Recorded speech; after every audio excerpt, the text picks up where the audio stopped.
At the beginning of his essay, Don Marquis admits of what he calls a major assumption. An assumption, right, is just an idea that you are going to assume rather than prove. You are not going to work to demonstrate that it's true. Rather, you're going to presume that it's true, probably because you expect others to agree with this assumption. So that's not to say that you have to agree with this assumption, but I think Marquis expects you to agree with this assumption.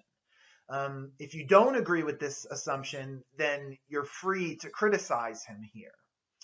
So Don Marquis' major assumption is that if fetuses are found to be in the same category as adult human beings in regards to the moral value of their lives, then there's going to be a strong presumption that any particular abortion is seriously immoral.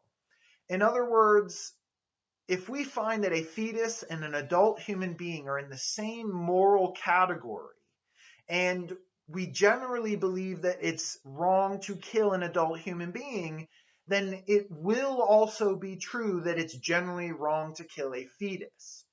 And again, that's because if you're putting the fetus in the same moral category as the adult human being, if you're assigning the fetus and the adult human being the same moral status, membership in the moral community, then what Marquis is saying is that it's illogical to say that it's wrong to kill one but not the other.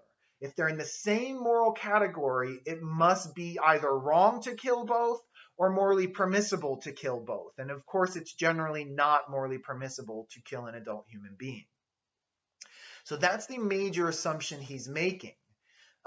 Marianne Warren, I think, would accept this assumption, right? She would say, yeah, if a fetus was in her terms, a person, then it would deserve the same rights as the mother, and they would be moral equals, so to speak. It's just that for Warren, the fetus is not a full-fledged person. It's merely at most a potential person or a being that resembles a person, but those categories cannot override an actual person's rights. That's for Warren. But I think she would accept this assumption that if the fetus was in the same moral category as the mother or as an adult human being, then it would be morally wrong to kill both of them, the fetus included. The next idea I want to move on to is Marquis' general strategy.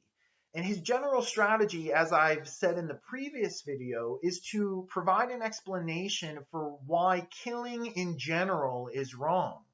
Marquis says that the arguments regarding abortion often assume that killing is wrong, but they never really explicitly explain why killing, why taking someone's life is morally reprehensible. Perhaps the first, thought or answer to that would be, oh, well, people have a right to life. Their life is protected by their basic rights. But Marquis might just push back and say, okay, but why do you have a right to life? Why is your life worth protecting? What is it about your life that makes it worth protecting? And he is going to, he hopes, provide an explanation that helps us understand why killing in general is wrong. And then we will be able to transfer that rationale, that reasoning, to the case of abortion, to the issue of abortion and the killing of fetuses. So that's Marquis' general strategy.